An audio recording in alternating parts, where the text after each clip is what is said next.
Hey everyone, Hiawatha Productions here. Welcome back to another video. Definitely been a hot minute since the last long upload, the D16 review video, and I believe I mentioned something about some sort of project I had in the works. Disregard that, that's been canned. But yeah, if you guys have actually been keeping up with things, I have been keeping the channel active by uploading short content. That's honestly been really fun getting to do that. Just run some trains and put some music on it. Good way to keep the channel active, and it's also been a really great way to get new subscribers. So thank you all very much for 282 subscribers. My goal is to try and get this channel monetized by the end of the year. So at the very least hit 500 before 2027, and if I'm able to hit 1,000 before 2027, that's the goal. But you're not here to listen to me talk about that. You're here because you looked at the title of the video and thought, hey, this might be interesting. So we are going to be having a look at, these. These are Oxford Rail's 5-plank wagons. Now, truth be told, I have had these two models for a number of years now. I got them for my 17th birthday, maybe my 15th, I don't entirely remember. Regardless of that, I have had these for a little while now, and I've been meaning to do a review on them for quite some time. I even did a little bit of light coal dust weathering to one of the wagons, so I will mostly be focusing on the other one. Also, sorry for the camera shaking a little bit. I have my phone up on the tripod and I'm tapping on the desk and it's making it, do that. Anyways, don't want to get too distracted. So I'm going to be taking these guys out of the box, and then we're going to take a closer look at them and see what's what. Before we get started with that though, I do want to mention I'm mostly going to be focusing on this wagon, as like I already mentioned, I did some weathering to this one and I don't really think it's fair for me to do any sort of review on it if I had already done some cosmetic work to it. So yeah. Anyways, I'll get the camera reset and I will see you guys in just a moment for the review portion of the video. All right, we got the camera reset, and we're gonna go ahead and take these out of their boxes. So we're gonna start with this one. Let me just find the label. Here we go. Up here is the product code for it, and this is I believe I said these were 5 planks. They're actually 6-plank wagons apparently, so my apologies for that. This one is 6-plank wagon NE, and it's been painted up in the F.J. Newton coal merchant livery. I do apologize for the shoddy camera work. Anyways, so we'll set the box off to the side right there, get rid of the blister pack, set it down.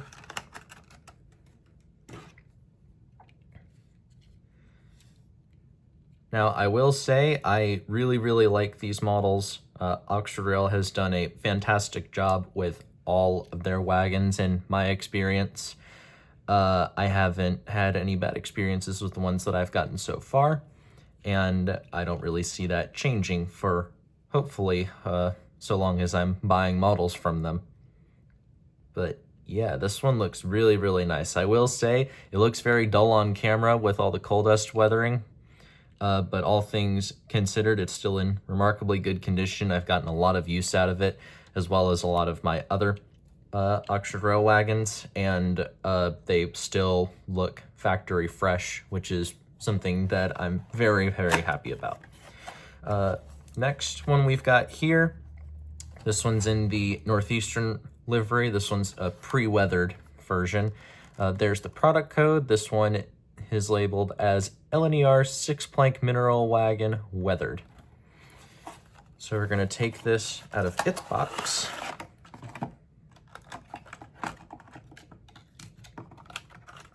And I'm going to set the packaging off to this side here. Yeah, so taking a look at the model, it is in remarkable condition, just like the other one is. This one has the light brown weathering. I guess you could call it like I don't know, rust, weathering, or like mud, soot and grime, things like that. Even the buffers are weathered. I'm trying to get the camera to focus on that. Let's see if that does anything. Yeah, I don't know how well you can see that, but yeah, even the buffers are weathered on it, which I think is very, very nice. I will say, I don't know how well you can see that, but some of it has been scratched off the buffers. Again, I have had these models for a little while now, so I would, let me fix that real quick. Sorry about that. I would honestly just put that down to them being used and the fact that, you know, you occasionally have derailments when working with models, especially when they're super light like this and you're pushing them in reverse. So I'd assume that's probably from the buffers clanging into each other. But regardless of that, everything else on the model seems to be in remarkable condition. So we're gonna mostly be focusing on this wagon right here, and I'll bring up this one right here for a quick look around as soon as we're done with this one. So the detail on it is actually very, very nice. You have a lot of separately fitted pieces, such as the brake handle right up here for the brake rigging. The buffers are not sprung, which is not really something that I'm too worried about. I am more nitpicky about sprung buffers when it comes to locomotives, not the wagons. I find that to be a cool feature to have, but it's also one that just drives up the price, so I don't entirely find it necessary to have that on models such as these, especially since that for 00 scale wagons with this amount of detail on them, they're actually pretty affordable, all things considered. So I'd rather affordability with good detail over immaculate detail and a very expensive model. That's just my opinion. Anyways, if we look at the underside of the model here, I don't know how well you can see that, but if you look up here in the corners, you can see representation of the springs for the buffers, for the springing mechanism. It has been fitted with NEM tension lock couplings. Very, very nice. And then if you look over on this side right here, you can see a little builder's plate. I'm gonna flip the wagon around actually, so it's not upside down on your end. But yeah, if you look right there, you can see a little builder's plate. It's not etched or anything, it's just painted on, but it is perfectly legible. That is very nice attention to detail. Hats off to you, Oxford. And then in the inside of the wagon, you have a very nice wood finish. There's a little bit of dust in here because I have some real crushed up coal, and I'd occasionally load these up if I wanted to have a loaded goods train. So that's on me, not Oxford. Like, this is not something that should be detracted from the model's overall value. That being said, these were gifts, so I don't know how much I don't know how much they're worth, but I believe they are around 10 pounds at Rails of Sheffield, which I believe is where they were purchased from. So yeah, all things considered, this model is absolutely incredible. Love the detail on it. You can see the rivets up along the framework of the model. And even if you look at it from this top view, you can see that the curve, there is a little bit of an indented curve along the sides here. However, it is not as noticeable as it was on some of their 7-plank wagons. So all things considered, I don't really think I can take, you know, points away from that because it's not too noticeable. This is just something that can sometimes happen during the printing process, but it's not so steep as to be noticeable, you know, from a distance. And since they're going to be looked at from a side profile like this, instead of, you know, up top like that, I don't see that as too much of an issue. But yeah, all in all, very nice looking model. We're going to take a quick look at the FJ Newton one. If you look at it on this side, you can see that there's actually 3 plates right along the side there. None of them are etched. just like the builder's plate on the LNER one down here. But they are legible plates, which I think is, once again, very nice attention to detail. The livery has been applied very nicely, and you can even still tell that it has very great livery application, despite the weathering that I've given it. I will say, I feel like I could have done a better job with the weathering, but this is the first wagon that I actually gave coal dust weathering to. So yeah, definitely room for improvement, but I don't think it's too terrible for a first time. The only issue I really have with this model is, I don't know how well you can see it, but there is some areas, particularly around the rivets and the corners of some of the wood paneling, where the black paint did not seep all the way through, so there's small little gray strips and circles surrounding it. It's not too noticeable in my opinion, but all the same, I do feel like this is something that manufacturers like Oxford should really be looking out for, because, you know, these are supposed to be high fidelity models, and considering the fact that they're selling them at a really low rate in comparison to other places, it makes it so that they're very sought after models. And I feel that if this becomes a very consistent issue when it comes to painting all the black accents on their wagons, then they could potentially run the risk of losing a little bit of credibility if this is a consistent issue. With that being said, though, I don't think it is so bad as to say that, you know, oh, this model's rubbish, because it's not. It's a very great model. I just feel that they should probably keep a better eye on things like that to make sure that the paint's actually being applied appropriately. Because I know that there's definitely some people out there who are very nitpicky about things like that. And it just makes the model look nicer if they're, you know, already appropriately painted prior to being shipped out. If you look at this model, it actually has hardly any curving on the paneling at all. There's a little bit of an indent on this one, but it is not as noticeable as it is on this one here. But all the same, it's hardly noticeable on either of them. So all things considered, I don't really have that much to say in terms of bad things about the models. They're both identical. They use the exact same tooling, but in terms of livery application and accuracy to the livery itself, I'd say they did a pretty good job with it. And considering the fact that with a lot of, you know, railways in the UK, they probably would have used standard designs for their open wagons, like this one, there wouldn't have been too much of a design deviation between any of them. But yeah, say they did a really good job with these models. And again, they're practically identical, with the only difference between the two of them really just being their liveries. But despite that, they're really good for, you know, what you pay for. At this point, I'm honestly rambling. I don't really have much else to say about them for this portion. So yeah, I think that's about it for this portion of the video. I'm gonna go ahead and get them down on the track, set up a short little goods train for one of my 00 scale models to pull.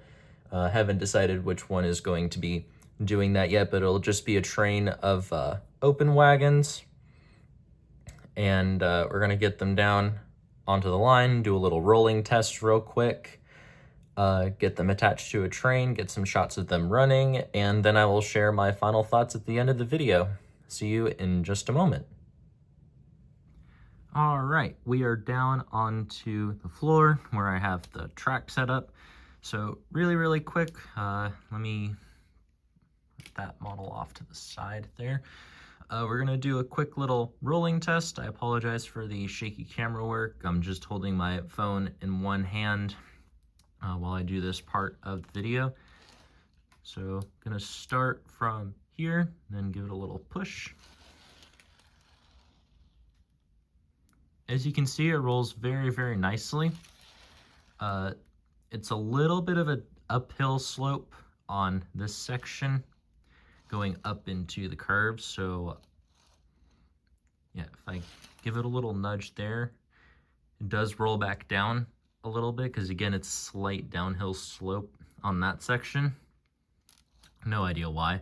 Another little nudge. Yeah, really great free rolling characteristics on this model. All right, we're gonna put this one off to the side for a moment. And then we're gonna test this one out. And this one's even better. I just set it down onto the line and it just starts slowly rolling back. So give it a little push. Stalled, okay.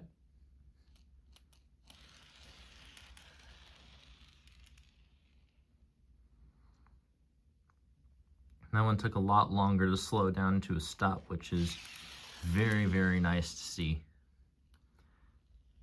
And rolling back the other way. Excellent.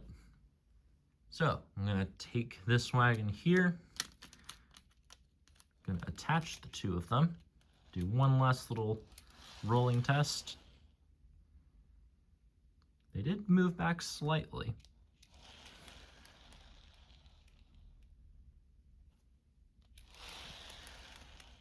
Yeah. All things considered, very nice free rolling characteristics. I've already got a train set up just out of view, so I'm gonna go ahead and get these all connected, get a loco at the front of the consist, and get some running shots of these wagons. Hope you enjoy.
Well, that's gonna be it for today's video. I hope you guys enjoyed. I know that I definitely did, getting to do another review video like this one on Oxford Rail's magnificent 6-plank wagons. Said 5-plank earlier, they're 6 planks. Yeah, I really enjoyed doing it. I hope you enjoyed watching the review video. If you did, please like and subscribe. Leave your comments down in the comment section. If you have any critiques for the way how I make my videos, or if you have any suggestions for other content that you might like to see. And thank you all so much for 282 subscribers. I'm genuinely so surprised that we were able to get it up to that number so quickly. So I thank you for that. And again, if you have any ideas for content that I could do, leave your suggestions in the comment section. I will try and read and respond to all of the comments. I can't promise replies, well, responding to comment replies, but I will try and respond to all the comments that you guys leave on the video if any of you actually watch it. But yeah, when this video gets out, I'm hoping that the next one that I will do will be a review on Oxford Rail's tank wagon. So that's another one for you to look forward to. Anyways, with all that being said, this is Hiawatha Productions signing off. I'll see you guys in the next video. Later.